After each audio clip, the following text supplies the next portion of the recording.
السلام علیکم معزز سامعین، حضرت ایوب علیہ السلام حضرت اسحاق علیہ السلام کی اولاد میں سے ہیں اور ان کی والدہ حضرت لوط علیہ السلام کے خاندان میں سے ہیں۔ اللہ تعالیٰ نے آپ کو ہر طرح کی نعمت سے نوازا تھا، حسن صورت بھی اور مال و اولاد کی کثرت بھی، بے شمار مویشی اور کھیت و باغ وغیرہ کے آپ مالک تھے۔ جب اللہ تعالیٰ نے آپ کو آزمائش و امتحان میں ڈالا تو آپ کا مکان گر پڑا اور آپ کے تمام فرزندان اس کے نیچے دب کر مر گئے، اور تمام جانور جن میں سینکڑوں اونٹ اور ہزارہ بکریاں تھیں سب مر گئے، تمام کھیتیاں اور باغات بھی برباد ہو گئے، غرض آپ کے پاس کچھ بھی باقی نہیں رہ گیا۔ آپ کو جب ان چیزوں کے ہلاک و برباد ہونے کی خبر دی جاتی تو آپ حمد الہی کرتے اور شکر بجا لاتے تھے اور فرماتے تھے کہ میرا کیا تھا اور کیا ہے، جس کا تھا اس نے لے لیا، میں ہر حال میں اللہ کی رضا پر راضی ہوں۔ اور اس کے بعد آپ بیمار ہو گئے، اس حال میں سب لوگوں نے آپ کو چھوڑ دیا، بس فقط آپ کی بیوی جس کا نام رحمت بنت افراہیم تھا، جو حضرت یوسف علیہ السلام کے خاندان سے تھیں، آپ کی خدمت کرتی تھیں۔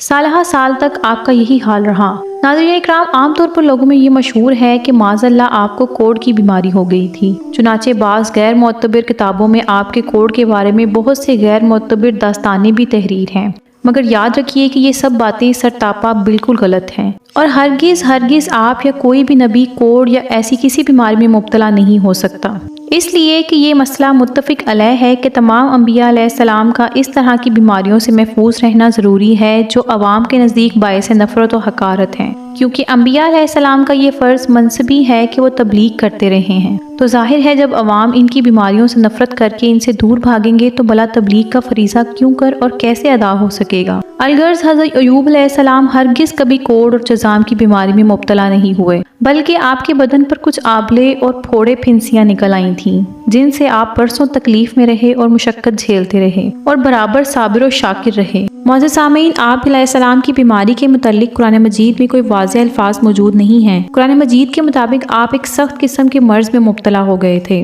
لیکن مفسرین کے مطابق آپ کو کچھ پھوڑے پھنسیاں نکل آئی تھیں جس سے آپ برسوں تکلیف میں رہے تھے۔ ایک دن آپ علیہ السلام کی بیوی نے آپ سے کہا کہ آپ اللہ تعالیٰ سے دعا کریں کہ اللہ تعالیٰ آپ کو اس بیماری سے نجات دلائے، تو آپ علیہ السلام نے جواب دیا کہ اللہ تعالیٰ نے مجھے 70 سال تک صحیح سلامت رکھا، اب کم از کم 70 سال تک تو میں صبر کر ہی لوں گا۔ یہ سن کر آپ کی بیوی خاموش ہو گئی اور رونے لگی۔ ناظرین اکرام، روایات کے مطابق 18 سال تک آپ اس مرض میں مبتلا رہے، لیکن آپ علیہ السلام نے کبھی بھی اللہ تعالیٰ سے شکوہ نہیں کیا اور ہر طرح کے حالات پر صبر و شکر کیا۔ پھر آپ نے بحکم الہی اپنے رب سے یوں دعا مانگی، جو کہ سورۃ الانبیاء میں ہے، جس کا ترجمہ کچھ یوں ہے: اے رب، مجھے تکلیف پہنچ گئی ہے اور تو تمام مہربانوں سے بڑھ کر رحم فرمانے والا ہے۔ جب آپ خدا کی آزمائش میں پورے اترے اور امتحان میں کامیاب ہو گئے تو آپ کی دعا مقبول ہوئی، اور ارحم الراحمین نے حکم فرمایا کہ اے ایوب، اپنا پاؤں زمین پر مارو۔ آپ نے زمین پر پاؤں مارا تو فوراً ایک چشمہ پھوٹ پڑا۔ حکم الہی ہوا کہ اس پانی سے غسل کرو،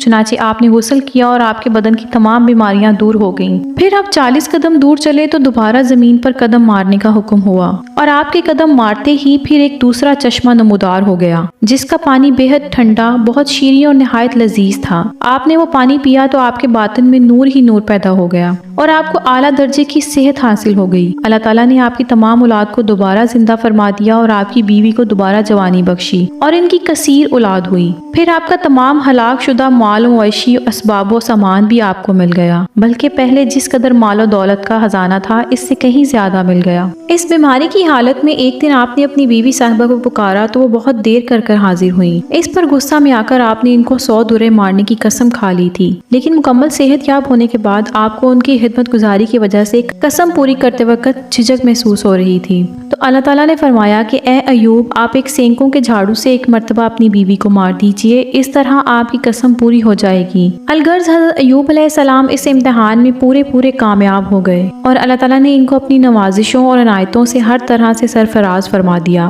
اور قرآن مجید میں ان کی مدح خوانی فرما کر اواب کے لاجواب خطاب سے ان کے سر مبارک پر سربلندی کا تاج رکھ دیا۔ حضرت ایوب علیہ السلام کے اس واقعہ و امتحان میں یہ ہدایت ملتی ہے کہ اللہ تعالیٰ کے نیک بندوں کا بھی خدا کی طرف سے امتحان ہوا کرتا ہے، اور جب وہ امتحان میں کامیاب و آزمائش میں پورے اترتے ہیں تو خداوند قدوس ان کے مراتب و درجات میں اتنی اعلیٰ سربلندی عطا فرما دیتا ہے کہ کوئی انسان اس کو سوچ بھی نہیں سکتا۔ نیز اس واقعے سے یہ بھی سبق ملتا ہے کہ امتحان و آزمائش کے وقت صبر کرنا اور خداوند عالم کی رضا پر راضی رہنا، اس کا پھل کتنا اچھا، کتنا میٹھا اور کس قدر لذیذ ہوتا ہے۔